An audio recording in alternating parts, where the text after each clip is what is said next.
then they won a game. Then they just lost their last one. In the last 10 games, they've been playing terrible. See, the 7 losses is 7 losses. They did turn it around. The only other team I think that's reached that mark are the Mets, who've lost 8 in a row now, in Baltimore earlier in the season, who lost, I think, 14 of the first 17 games. They've turned it around nicely. But Dodger team, they came in the spring pretty hot, but, typical Dodger team, if the game really doesn't mean anything, they're not going to show up for it. Give me Texas, who's had a great spring, 177 runs scored per game. We've been made plenty of money with them. You're going to give me them at plus 130, I'll be all over it. So there's another free client play in the spring. And again, retweet the show. If I get 50 tonight, then we'll go on to giving out the rest of the client plays in the spring, meaning the rest of the week, free on Twitter all week long. What's up? So anybody hit me up on the chat box if you want me to talk about a certain team's win totals, because I'm going to get into a few of those after the show.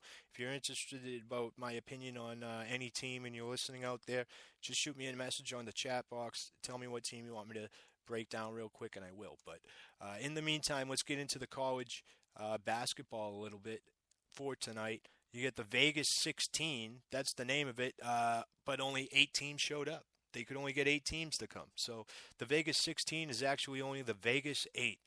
Pretty pathetic, which is pretty weird. Despite how bad the teams might be that are coming here, bottom line is if you're playing in a tournament, you're allowed to get extra practice days. And I do get, teams are on spring break and all that, but still, programs would like to practice. Whether, obviously, I think it's more than the head coach's call here. It's the athletic department, maybe logistics and stuff like that. I don't know, but the fact that they couldn't get 16 teams to go to Vegas is pretty surprising to me. But either way, we cashed. They sent out a free play on the Old Dominion game earlier today. We were on the under. So we got that one. But we have a couple to go over tonight. We got Townsend going into Oakland.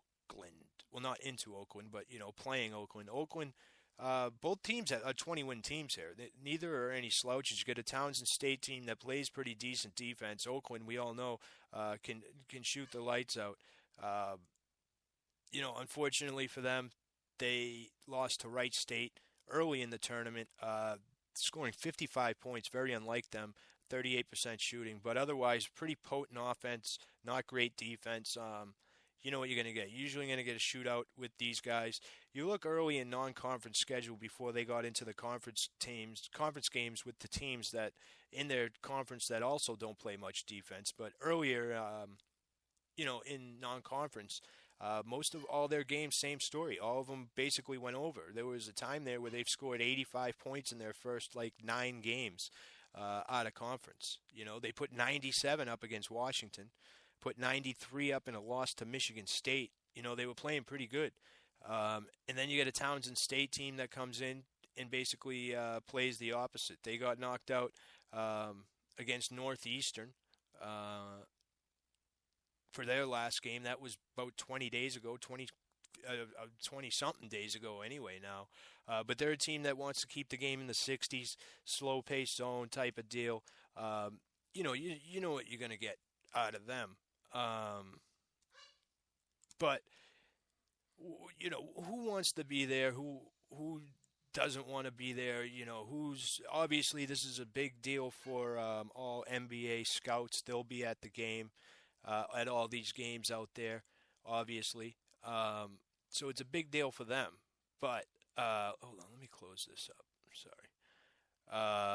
Let's see what he has to say about this. You and I, obviously. So Oakland and Townsend, courtesy of Jordan, one of the best college basketball writers in there. He says, just as a little write-up from them, let's see. Pascari watched the tape, Wright State burn defense in the Horizon tournament. So talking about the coach from Townsend, obviously watched the tape on how Wright State really shut down this Oakland offense with playing the same type of defense, obviously, as they want to play here tonight. The fastest game Townsend played this year was a 74-possession game against Morgan State way back on November 16th. You have to think they come out more aggressive with the pressure than he was against Wright State, trying to force the Tigers to initiate some offense. Obviously, Oakland isn't going to foul you at a high rate, so Townsend's going to have to try somehow to get to the line because they take one of the highest percentage, one of the most foul attempts in all college basketball. They try to get to the line, and Oakland's pretty good at not hand checking and keeping you off the line. So, to me, all that leads to is less points, if you ask me. Very good offensive rebound team. He sends 4 guys. So, if Oakland can make Townsend initiate offense and take jump shots, keep them from the free throw line, and most important, grab the misses, they can play their game at their pace. But if not, you could see a lot of what you saw in that conference tournament for Oakland. You look at the line here. The line creeping upwards actually it's pretty balanced out now, 159, which is a huge number for a Townsend game. Huge.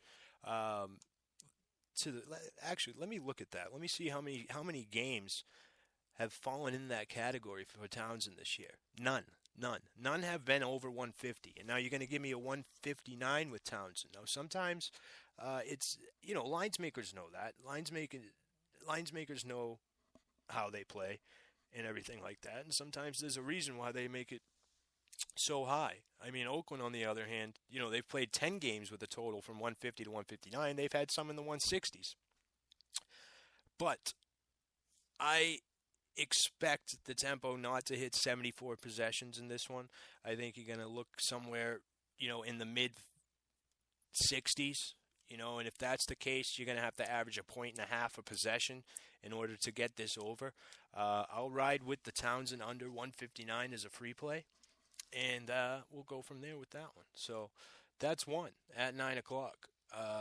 The other one, let's see, what's the other one? 11:30 tonight. Actually, we'll go to the 8:30. Nevada against Morehead State. And actually, I've been on a few of these Morehead State games as of late, and we've already given out a play on the over on this one. Is actually a free play here. So we'll go with that. We were actually on a few of the Morehead State unders as of late. Against Ohio, we were on the under. That covered. Duquesne also, but the thing was, these covered by 1 and 2 points. Like, I was lucky to cash both of them. Lucky to cash either of them.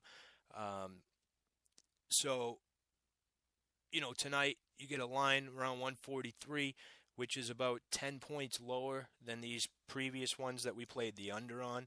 I think the attempts will be there. You look at Nevada. Nevada, they're not the same Nevada team as last year. They're scoring. They could score in the 80s. They'll run with you. The pace of play will be up if you want them to be, if they want to play that game. And I expect that, the first thing not to show up is their defense.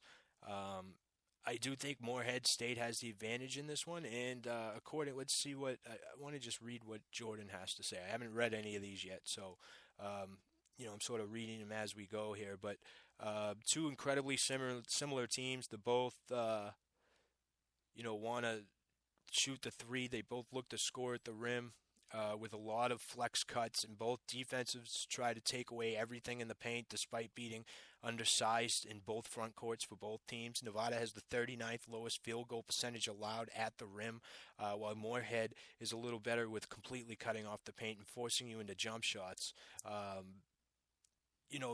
Sean Wood's team is better at extending pressure as well, but they also come with one of the highest foul rates in the country. Only 3 teams in the country score a higher percentage of their points from the free throw line than Nevada, right? So you got to expect there's going to be a lot of fouls in this game, a lot of clock stoppages, a lot of free points at the line.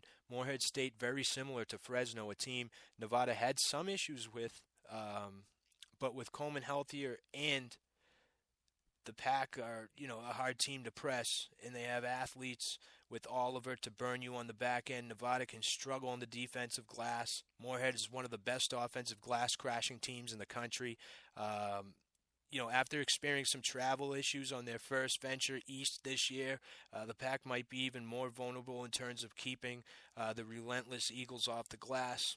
In a matchup of two very physical teams, he's talking about he'll take the one that didn't have to make the difficult trip from Reno to Kentucky, which isn't the easiest destination to reach. But I think, let's see, what's he say? He thinks Nevada takes the next two back in Reno, right? Obviously, this is a best of three series. If I did not explain that one, for the CBI championship. One thing that they do, which is pretty neat, that the finals are best of three here. So first one away, second two back to Reno. Obviously, like I said, first game, I think you get a lot of fouls. I'm not sure if the same crew's doing all three teams. It's something I want to look into, because if they get used to how these guys play defense, you'll get less fouls as you go. But two physical teams, look for this to be a knockdown, drag-out game. I think this first game hits the total, and I think this total gets higher, creeps a little higher as we go into these games here. So that's where I'm at with that one, towards the over. Next one here, and I think it'll be the last one if I'm not mistaken. Let's see.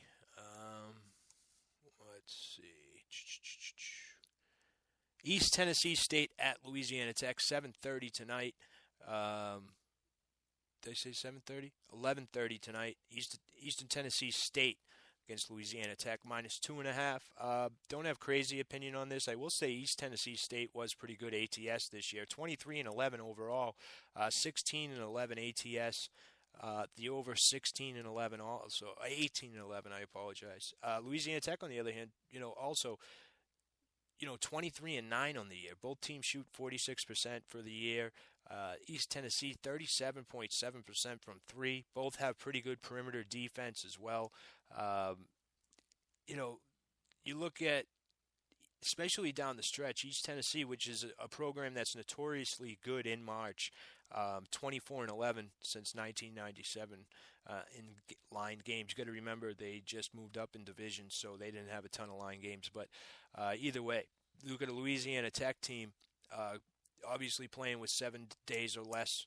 7 days rest. First of all, East Tennessee did that twice this year. They're 2-0 when they're coming off and well prepared for a team. Louisiana Tech hasn't had that chance all year this year, but since 1997, 8-2 ATS in that spot. Also, in non-conference games over the last 3 years, the over is 15-4 for Louisiana Tech. And you look at when this East Tennessee State has played a team with a winning record this year, the over is 8-2, so they could sort of control their place. You look at Louisiana Tech, when they play good offenses, teams scoring 77 points or more, the over 3-0 this year, 6-0 over the last 3 years, even better. Versus good offensive teams scoring 77 points per game just in general, not after 40 games, but from the beginning of the season on, meaning not averaging 77 for the season, but when they played them at the time, they were averaging 77 point a game, the over 10-1, so they'll play it. Other words, Louisiana Tech will run it up and down. They'll try to do that, and chances are it probably does get into one of those up and down battles, real wide open type of game. You look at the last game out, probably the most entertaining. They'll be willing to push in transition. Louisiana Tech has, a big advantage, big size advantage all through the lineup, 1 through 5.